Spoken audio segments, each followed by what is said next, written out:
वही बनाऊंगा और आप परोसना। अब परोसने के लिए प्रताप भानु तैयार हो गए। अब सारे ब्राह्मण माताओं बंधुओं बैठे भोजन करने के लिए, ध्यान दीजिएगा ना। अच्छा, भंडारे आदि में तो आप लोग जाते ही हैं। आजकल तो थोड़ा सिस्टम बदल गया, भंडारे में भी गांव में भी बफे सिस्टम लग गया है आजकल। लेकिन इस तरह पूर्वांचल में फिर भी वो प्रथा है, अमेठी आदि में ना, वस्त्र उतार के एक वस्त्र से भोजन कराना, ये प्रथा अभी इस तरफ देखी जाती, बहुत जगह नहीं है अब। तो क्या हुआ कि इसी प्रकार ब्राह्मणों को बिठाया गया। अब ध्यान दीजिएगा माताओं बंधु, जितने अधिक लोग उतनी अधिक व्यवस्था, उतना अधिक विलंब। भाई अगर 2000 लोग हैं तो उनकी उतनी व्यवस्था, 2 लाख है तो उतनी व्यवस्था। तो कल्पना करिए 1 लाख ब्राह्मण, और उन 1 लाख ब्राह्मणों को जब भोजन कराने प्रताप भानु ने बिठाया तो परोसना प्रताप भानु को था। अब क्या व्यवस्था रही होगी, लेकिन उसको बड़ी साधारण तरीके से समझे तो अपन 2000 ही ले लें लोग और परोसदारी करनी हो तो 2000 लोगों में भी कम से कम 50 लोग 40 लोग तो परोसदारी करने के लिए चाहिए ना। अच्छा, पंक्तियों में बिठाया जाता है परोसदारी करने के लिए, और कोई तो पहले नंबर का व्यक्ति बैठेगा पंक्ति में, जिसके पास पहला पत्तल गिरेगा, जिसके पास पहली रोटी गिरेगी, जिसके पास पहली सब्जी गिरेगी ना, डाली जाएगी। और फिर एक होगा जो सबसे अंत में बैठा होगा, उसके पास सबसे अंत में डाली जाएगी। पंगत का नियम यह है कि जब सबको परोस दिया जाता है तब ओम नमः पार्वती पते हर हर महादेव होता है, अर्थात तब भोजन प्रारंभ होता है। ये नहीं कि पहले को डाल दिया और भोजन प्रारंभ कर दो, नहीं, सबको उस पंक्ति में परोस दिया जाए तब भोजन प्रारंभ होता है, ऐसा नियम है।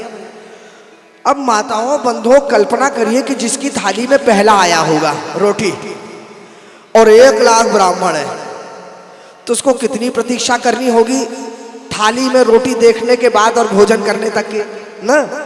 अच्छा, जब तक भोजन थाली में सामने परोस कर नहीं आता तब तक भूख हम लोग सहन कर सकते हैं ना, नहीं है तो 2 घंटा 4 घंटा भी भूख नहीं लगेगी। लेकिन सामने थाली में आ जाए तो फिर उसके बाद ठहरा नहीं जाता कि फिर कोई कह दे कि आप थोड़ा सा रुक जाइए।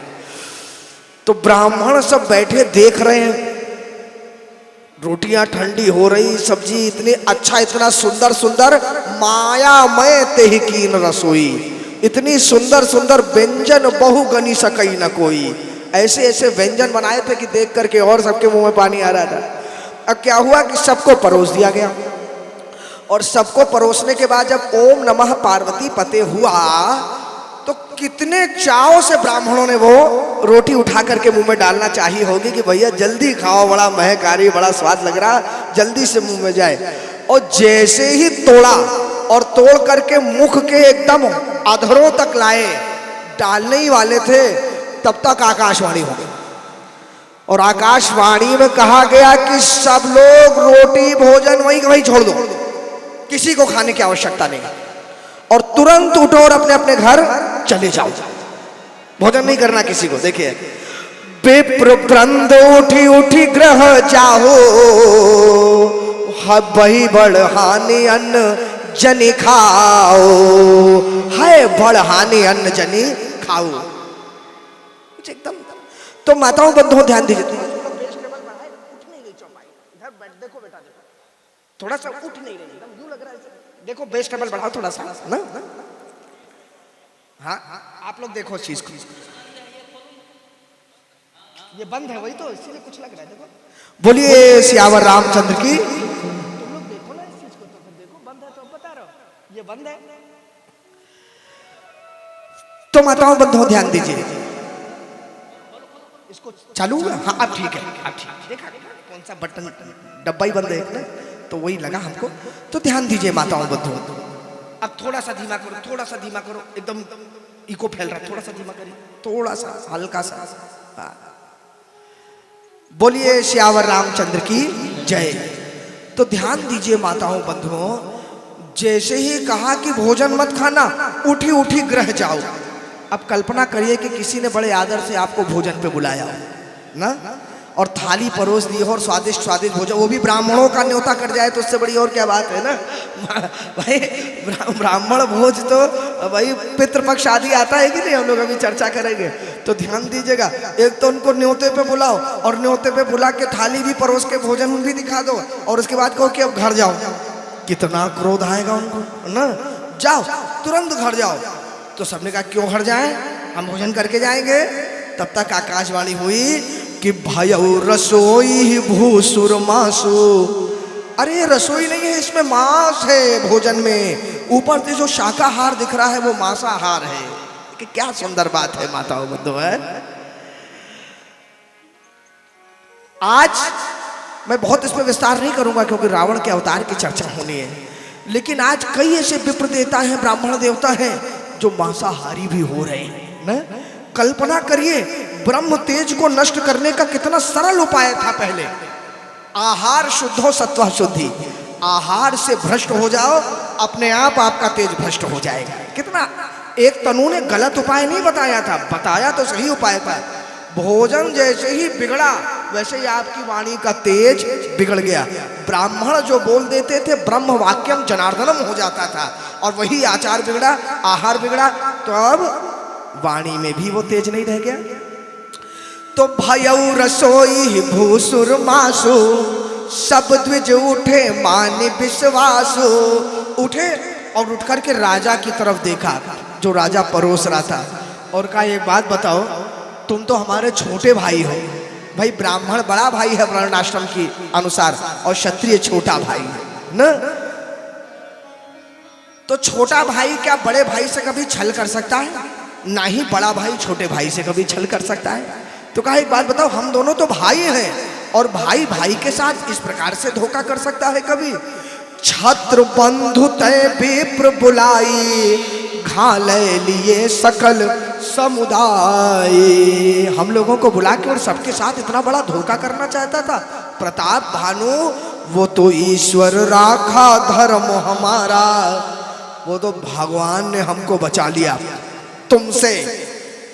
लेकिन प्रताप भानु, भगवान ने तो हमको तुमसे बचा लिया, लेकिन अब तुमको हमसे कौन बचाएगा, ये इसका विचार करो। अब कोई है नहीं जो हमसे तुमको बचा पाए। ईश्वर राखा धर्म हमारा, जय है सीते समेत परिवारा। और क्या सोचा था, 1 वर्ष तक 1 लाख ब्राह्मणों को भोजन कराओगे और उससे सारे ब्राह्मणों को पदभ्रष्ट कर दोगे, ऐसा षड्यंत्र सोचा। तो जाओ, हम श्राप दे रहे हैं, 1 वर्ष तो बहुत दूर, 6 महीने में ही सब नष्ट हो जाओगे तुम लोग। संबत मध्य नाश तब हो, और जलदाता न रहे कुल को। 6 महीने में सब नष्ट हो जाओगे, 1 वर्ष की तो बात बहुत दूर है। और माताओं बंधुओं, जैसे ही ब्राह्मणों ने ये श्राप दिया ना, अब राजा को तो कुछ समझ ही नहीं आ रहा कि क्या हो गया। उसे तो मालूम ही नहीं था कि अंदर मांस पकाया गया है, वो तो उसके साथ षड्यंत्र कर दिया था वो एक तनु ने। अब माताओं बंधुओं, भागा राजा अंदर रसोई में कि उस दुष्ट को, उस कपटी को छोड़ूंगा नहीं, मैं उसको मार दूंगा। ऐसा धोखा मेरे साथ किया। और जैसे ही रसोई में गया तो तब तक तो सांप निकल गया था, अब लाठी पीटने से कोई मतलब था नहीं। ताहनासन नहीं विप्र स्वारा, और फिरे ओ राव मन सोच अपारा। हाँ, ये मुझसे क्या अपराध हो गया, देखो तो मैंने थोड़े से लालच में कितना बड़ा अपना नुकसान कर लिया। प्रताप भानु वापस आया, फिर आकाशवाणी हो गई, बोले विप्र ही श्राप विचार न दीना, और नहीं अपराध भूप कछु कीन्हा। अरे इसका दोष नहीं था, इसके साथ स्वयं षड्यंत्र हुआ है। तुमने क्यों नहीं इस बात को, ब्राह्मणों थोड़ा सा तो समझना चाहिए। एकदम से झट से क्रोध आप लोग कर देते हो। लेकिन एक बात समझ लीजिए माताओं, ब्राह्मण देवता क्रोध तो करते हैं ना, लेकिन अंतर शास्त्रों में लिखा है ब्राह्मणों का क्रोध क्षणिक होता है, ऊपर से एकदम क्रोध कर देंगे। जितने भी पुराणों की कथा आप लोग पढ़ें, समस्त ब्राह्मणों ने ही चाहे राक्षसों को श्राप दिया हो, चाहे राजाओं को श्राप दिया हो, उनका क्रोध क्षणिक होता है, लेकिन उसी प्रकार से उनके अंदर जो हृदय होता है वो बड़ा कोमल होता है, बड़ा कोमल होता है। क्योंकि जैसे ही कोई चरणों पे गिरता है ना तो उसी श्राप को वरदान में भी वो बदल देते, जा तेरे को क्षमा भी किया और तेरे पे कृपा की। लेकिन शास्त्रों में वर्णित है कि जो क्षत्रिय होते हैं ना, उन क्षत्रियों का वाणी कोमल होती है और जो हृदय होता है वो बड़ा कठोर होता है। अगर न हो तो आप बताइए, राजा आदि जो युद्ध करते हैं तो युद्ध में तो मारकाट होती है ना। अगर क्रोध ना हो, अंदर का हृदय कठोर ना हो तो किसी को मारना कठिन हो जाए ना। तो कहने का अर्थ है माताओं बंधुओं, दोनों में यही अंतर है। उनकी वाणी मीठी होती है लेकिन हृदय से कठोर होते हैं, और इनकी वाणी कठोर होती है लेकिन हृदय से मीठे होते हैं, हृदय से कोमल होते हैं ब्राह्मण। तो कहा महाराज